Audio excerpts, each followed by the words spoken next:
Okay, let's go.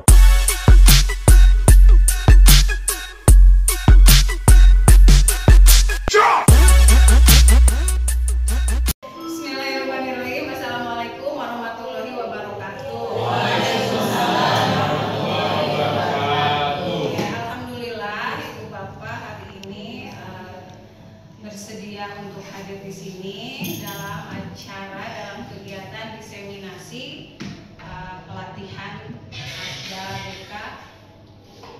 Mudah-mudahan banyak ilmu, kita berbagi ilmu, bukan berarti kami lebih hebat, tapi kita share pengalaman kami kemarin ketika pelatihan.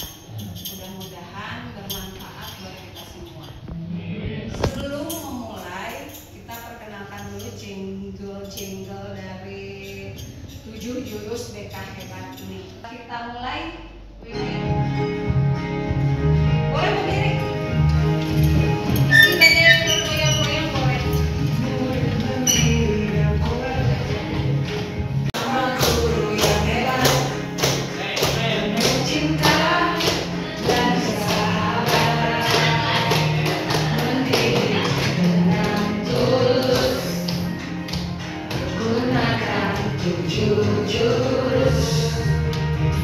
Kenali potensi, kelola emosi, tumbuhkan resiliensi, jaga konsistensi, terjalin koneksi, membangun kolaborasi, dan menata situasi.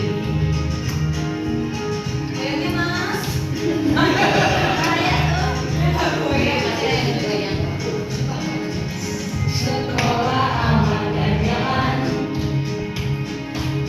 dan juga menggembirakan,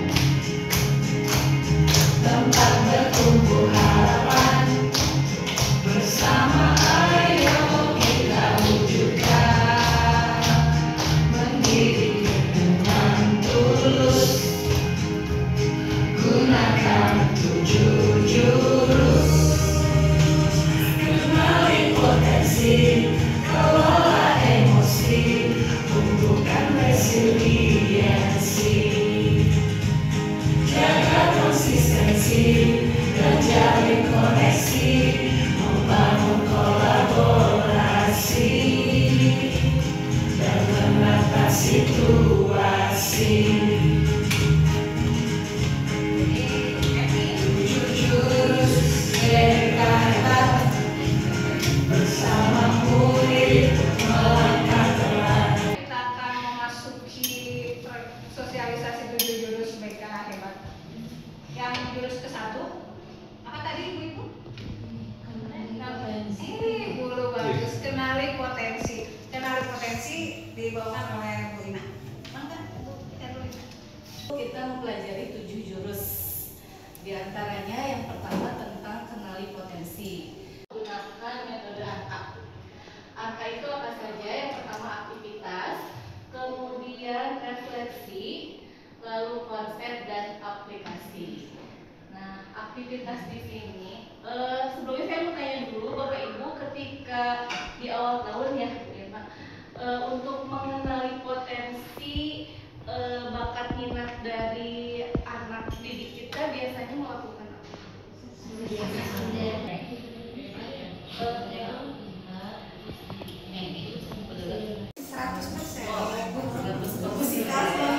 Jadi pemain musik berarti cocok.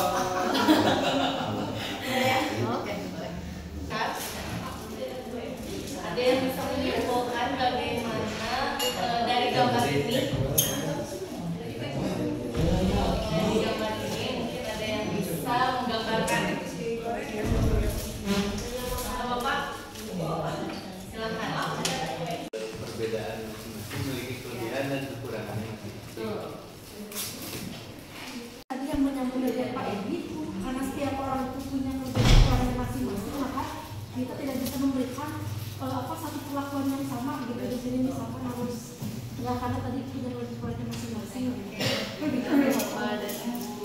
Untuk jurus yang kedua nanti sama Bu Ina disampaikan. Terima kasih.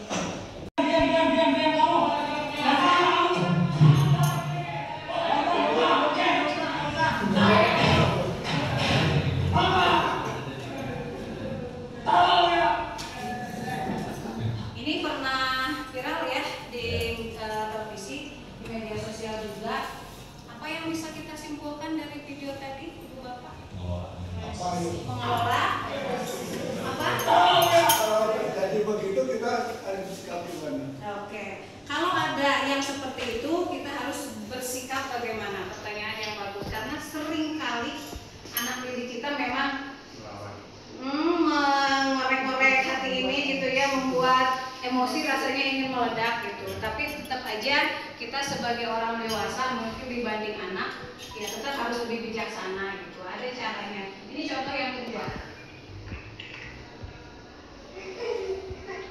Meskipun ini dari anak-anak dengan anak-anak lagi, tapi kita bisa belajar dari sini.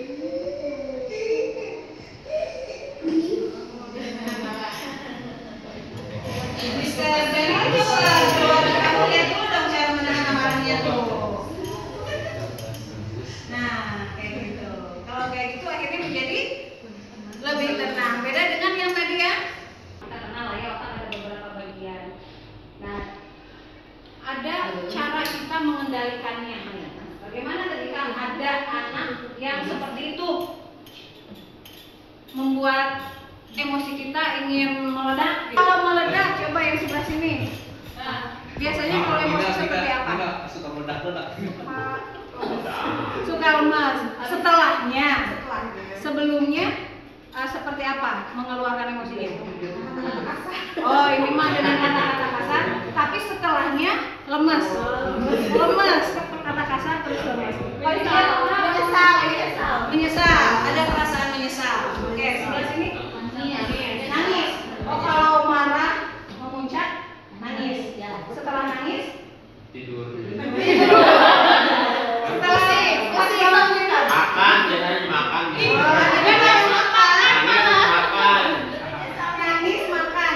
Setelahnya menyesal. Sama ya, kadang kalau emosi negatif keluar, ujungnya tuh jadi menyesal gitu. Bagaimana kita bisa mengelola emosi kita agar jangan sampai menyesal gitu di kemudian hari. Nah, di tangan ini diibaratkan otak kita tuh di tangan. Jadi ada neokortex, ada sistem limbik yang di sini, yang di tengah. Yang ini, yang jempol ini otak reptil kita. Yang tadi si dinosaurus teh. Ini yang otak reptil. Yang empat ini neokortex atau RPC, prefrontal cortex ya, yang pusat pengendali neokortex. Kalau si ini amigdala atau otak reptil, ini dia pusat marah, pusat tidak bisa mengendalikan emosi gitu di sini. Nah, ini caranya adalah si amigdala ini ditekuk, yang empat menutupi, mengendalikan dengan disebutnya ini adalah brain in the palm. Brain in the palm. Nah, Mila aslinya brain in the palm. Otak di telapak tangan. Ya, cara mengendalikannya kayak tadi kan. Ini salah satu contoh kode yang ada di konsep ini. Ya, itu ya Ibu Bapak untuk jurus 2. Selanjutnya kita ke jurus 3 ini.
bisa bangkit kembali. Kalau kata anak kelas 8 mah kemarin, Bu, resiliensi teh welcome ya Bu. Iya, kembali. Tapi welcome-nya apa? Welcome, kembali, dalam kondisi harus lebih kuat, lebih baik gitu. Karena pada dasarnya semua pasti akan punya masalah. Dari manapun akar masalahnya, harapannya ya seperti ini. Semua anak kita mempunyai daya lenting atau resiliensi. Ini untuk daya lenting ya. Jaga konsistensi. Dilanjutkan sama Bu Herlina ya. Salat dulu ya. Kita sholat. Sadar teriak. Malah jadi bad mood ya. Dari video tadi itu bintang Emon itu sudah siap-siap hendak sholat. Tapi ketika ibunya berteriak menyuruh, apa reaksinya? Jadi bad mood ya, jadi nggak mau. Kita juga mungkin pernah merasakan seperti itu. Ini ada pembiasaan berbasis kesadaran. Yang pertama disiplin biasa, kemudian disiplin positif. Disiplin biasanya karena faktor eksternal seperti paksaan, harus disuruh dulu. Kalau disiplin positifnya apa dulu? Disiplin positif karena kesadaran dari diri sendiri. Kita berharap semua anak didik kita lebih kepada disiplin positif. Kemudian disiplin biasa membentuk kepatuhan. Kalau disiplin positifnya menumbuhkan tanggung jawab. Jadi kita menginginkan, sudah berharap ya anak didik kita itu dengan jaga konsistensi di sini, ketika melakukan sesuatu itu penuh kesadaran, gitu. Bukan karena patuh sama guru. Jadi lebih kepada tanggung jawab dia sebagai siswa. Itu untuk jaga konsistensi. Yang kelima itu apa? Coba ibu. Jalin koneksi. Sudah dibaca Bapak Ibu? Rumusnya apa? Dengar, jam. Dengar. Kemudian kebutuhannya apa? Gitu. Perhatikan saya, libatkan saya agar saya merasa spesial. Lanjut ke 6 ya. Kolaborasi.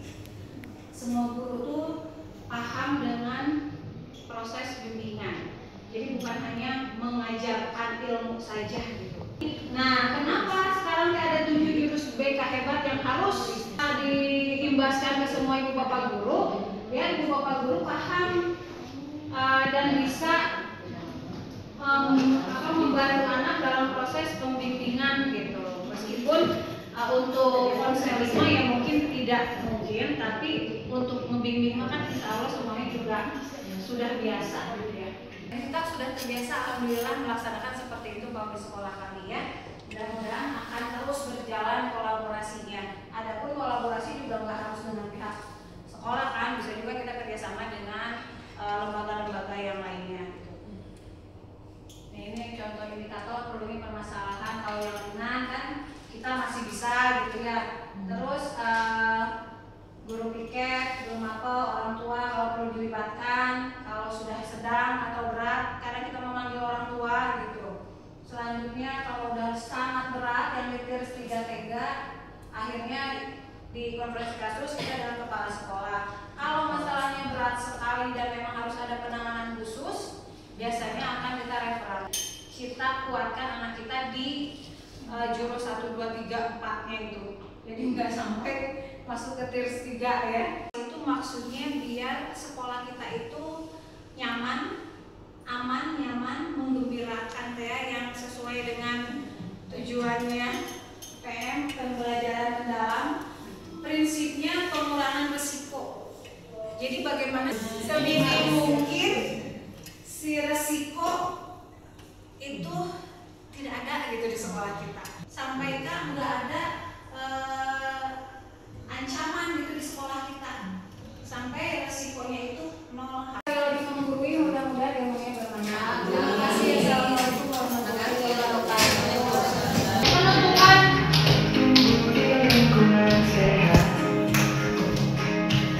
bersama guru yang hebat.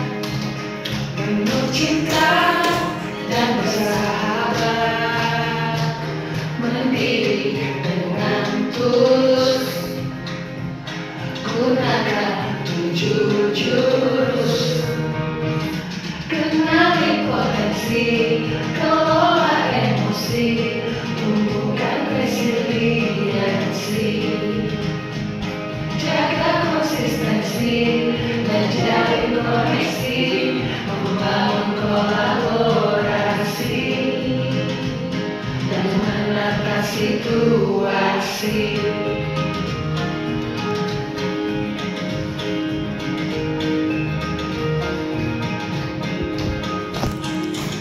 Sekolah aman dan nyaman, dan juga menggembirakan,